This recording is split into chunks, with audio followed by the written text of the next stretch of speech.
games did you play when you were young? We played football. I played football with Fethard. I played football with Killusty. I also played hurling with Coalmine when I was young, before I went away to the UK. You know. What did you do when the weather was bad and in winter? Yeah. And there was no telly? In our school days, is it? Yeah. Yeah. If there was a bad day and we couldn't go out on the playground, we used to be doing what we call the cobbler's dance in the hallway coming into the school. It had tile floors. You know, it's where you sit on your glue. I'm not too stiff to do now. You know, this is how you don't sit on this. You know, that was our game in the school in those days. What did you do at night in the winter to amuse yourself? In our young days, yeah, we did our homework, and when we came home from school every evening, we had a bit to eat. Actually, dry potatoes. You know, we were very poor when we were young. There was a big family, it was 16 altogether, and we used to have to go to the well. We had no water in the house or anything like that, no pipe water in the house. Two of us had to go to the well with a bucket on a stick between the two of us and bring a bucket of water.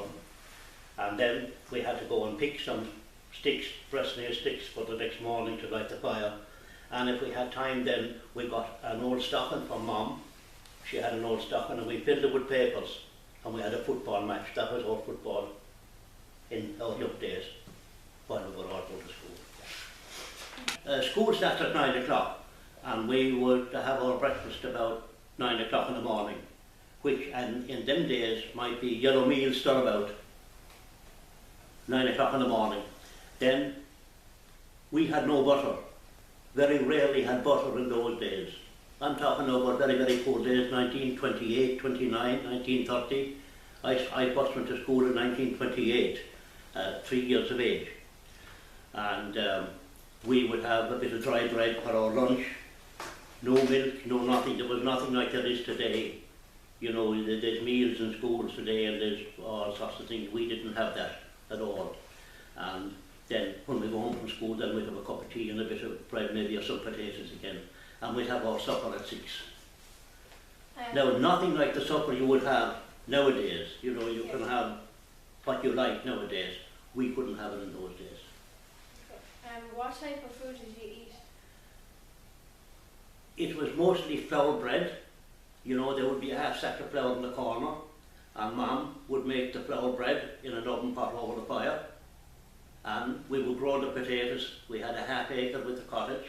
We would grow the potatoes and grow a few vegetables and that type of thing. But the only day we had meat was on Sunday. Yep. And it was a half pig's head on Sunday. The people who need a pig's head now. Did you learn customs connected to food like eating fish on Lent? Lent was a bit tough in those days. You know, you were only supposed to eat one meal and a collation. But it didn't matter to us because we didn't have the niceties that you have today. So, in effect, we were fasting all our lives, all our young lives. We didn't have nothing. Mostly dry bread. Maybe if a Saturday and Sunday there might be a pound of butter come into the house, you know, and that would be it. Do you remember anything about the fairs that were held in Fethard? I do indeed, yes, I do indeed. I left school in 1939 at 14 and a half. And there was no secondary school, national school in Killusty. The only secondary school was here in Fethard, and that was about 3.5 miles from us. We had no bicycles. Our parents couldn't afford to give us bicycles or anything like that, so there was no secondary school. We had to do with national school education.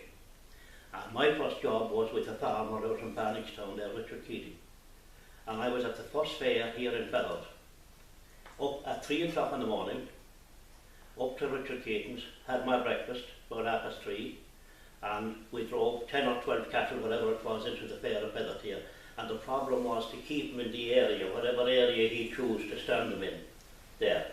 And then the bidders, the guys who would buy the cattle, would come along and they'd make him an offer, and that's it. And if he sold, he would give you half a crown. I got a half a crown. I worked for 5 shillings a week, 7 days a week, milking 3 cows night and morning, tackling a huge big grey horse. I used to have to stand on the manger.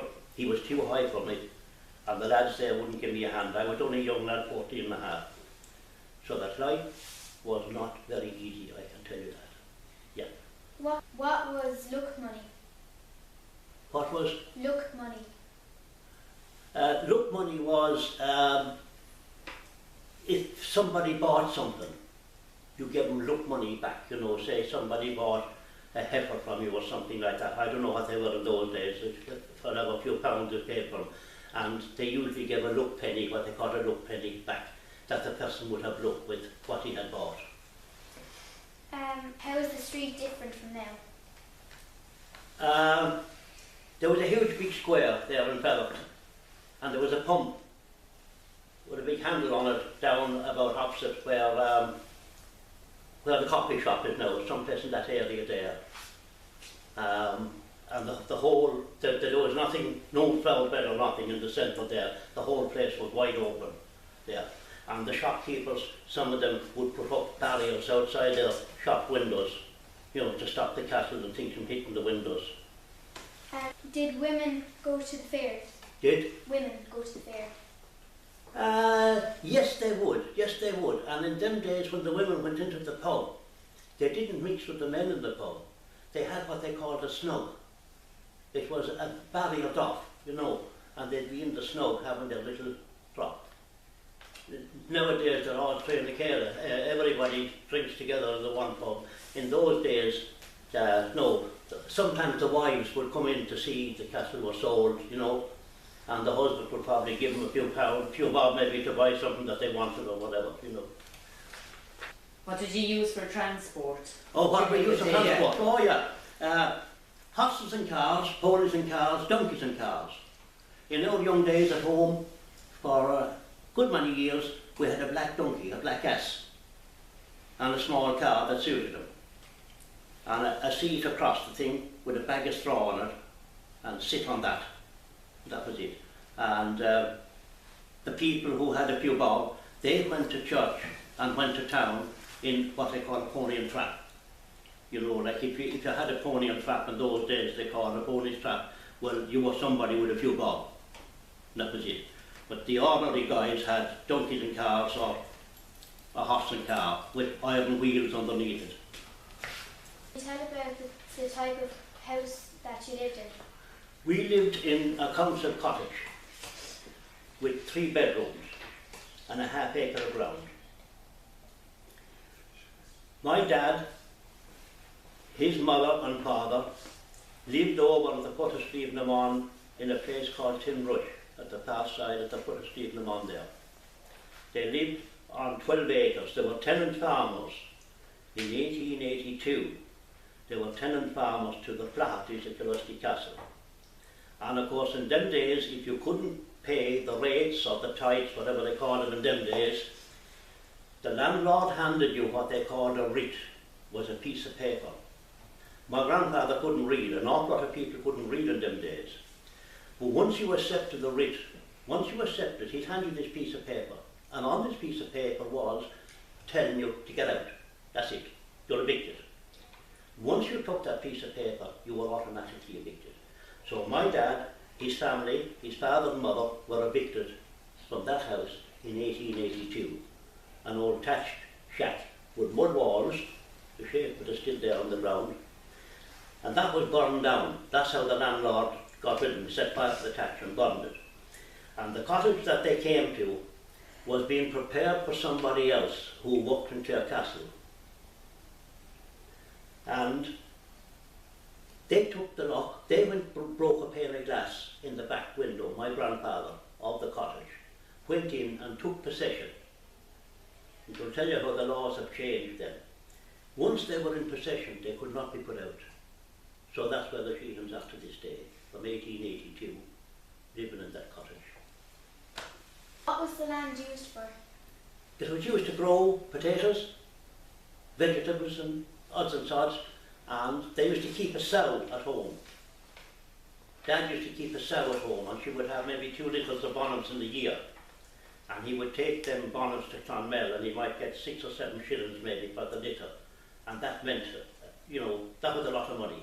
The 5 shillings a week I earned from Richard Keating for 2 years there, I brought it home every Saturday night and gave it to my mother. And my mother had to, and she gave me back a shilling. Me back 1 shilling out of it. And I had a stack of money on Sundays. You know, people used to be, you know, saying, oh God, he's well off, you know. I used to have 12 pennies, and you change the shilling into 12 pennies, so you had a pocket of money rattling. Yeah. And the day we got our confirmation here, my brother Jimmy and myself, we got 6pence apiece from our father. 6pence each we got from Dad. And the first place we went to was to Bert Newport. And we bought 2 twopenny ice creams. We'd heard so much about ice cream in the school, but we'd never seen any. Didn't know what it was, but it was supposed to be terrific stuff. So we went up to Bert and we bought 2 twopenny ice creams each, and we had 4pence left. We were rich. Did much emigration happen when you were growing up? Did? Much emigration? Not when I was growing up, but in the 1950s then things got bad. They were quite bad in the late 20s, the mid-late 20s and the 30s. As a matter of fact, sometime in the early 30s, the sheriff came to evict us. Whatever couple of pence rent was on the house, they weren't able to pay it. So the sheriff and a policeman came one day. I remember it was very, very small, and we were scared of our life. This sheriff had a big white hat on him, and he had a white French coat. And he came in, and whatever kind of a deal he'd done with my dad, anyway, we weren't evicted. But we had 1 chair, and was always inside the kitchen door, and he picked that up and left it out on the side of the road. I suppose a sign of what could happen. Did you emigrate yourself? I did. I went away to England in 1953, February 1953. I went to the UK, and I went working down to the Midlands, and I met 2 boys there from Mayo, and they said to me, like, you know, did you ever think of going to college here? I hadn't ever thought of going to college. I'd never been to college in my life. As a matter of fact, the first Sheehan ever to go to University College was there a few years ago, my niece from Killusty. That was the first Sheehan ever to go to college. And I did. I went to college there 3 nights a week for 3 years, to the School of Science and to the School of Building. And I spent 15 years in the UK. And during that 15 years, the firm I worked for, I spent 8 years with that company there. They sent me to Queensland, Australia, to do a job for them there, and I spent over a year in Australia. And when I came back, I didn't go back to the UK anymore. They wanted me to go back, but I'd been away from home long enough, and I didn't want to go back. And I went working for a firm in Dublin, a Dublin firm.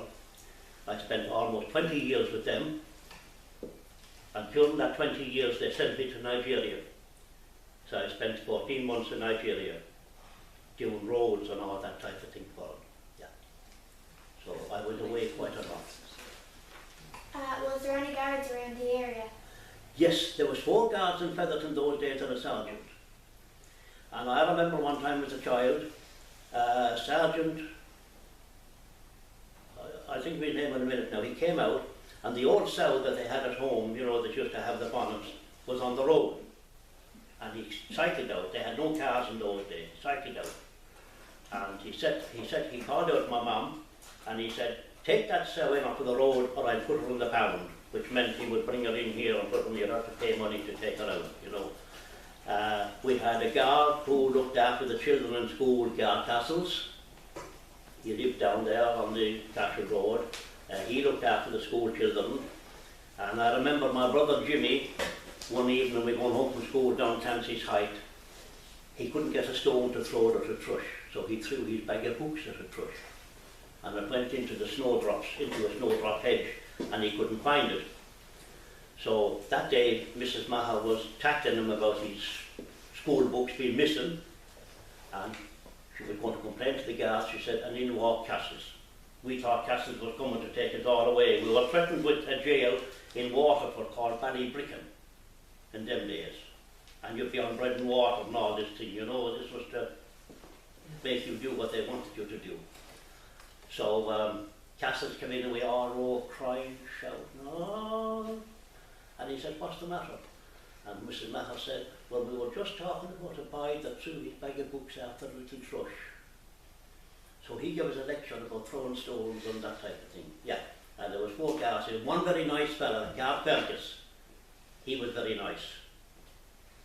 We didn't like Guard Castles. He was a bit, I don't know, he was a bit surly to us. Guard Welsh was the same, but we loved Fergus. Yeah. Was there many robberies at the time? Very, very, very, very few. As a young lad, there was an alarm going around one time about a foxy robber. Nobody ever saw him. But you know, people used to say things that time without any foundation whatsoever. But everybody around was scared to death of this foxy robber. But there was very, very few robberies. I never heard of any robberies out around our place. And we never had a lock on the door at home. Never. And nobody ever went in or out. And we used to have visitors come at night. Some of the local farmers would come in at night there and they'd be chatting to Dad. But we never had to lock the door. Never. And Dad's tools and all, they were always in the old workshop there and the door wide open. Robberies were few and far between in those days. Now what they were like in towns, we wouldn't know because we had no access to fellows. I remember well the coupons for the tea and the sugar and the food during the war. I remember that well. Of course, we had coupons to burn because we couldn't afford to buy the things that, you know, the clothes. Most of the coupons were all given away. The clothes coupons were given away to our betters, you know, people who could afford to buy them. You know. Yeah. I remember the brown bread, it used to go green. Why was that? During the war. There was no white bread during the war. And Dad sent me in one night with 27 shillings. Sean Kennedy used to go over the border and he would buy flour and stuff black market. And Dad sent me in one night with a bicycle to buy 3 stone of flour at 9 shillings a stone, black market. Yeah. Yeah. I tell you, things were seriously bad, there's no doubt about it. Seriously bad. Yeah, times were hard, but you know, the people were much different in them days. They were much more helpful to each other.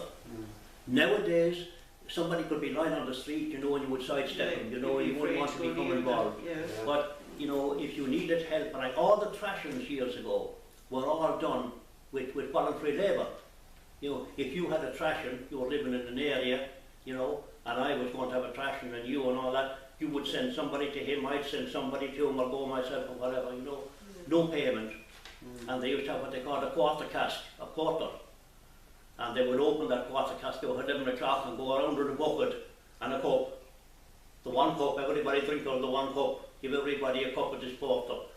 And the bucket would be half full of chaff by the time, you know, the chaff flying around. Yeah. No, people were much different, you know, much more homely and much more, I don't know.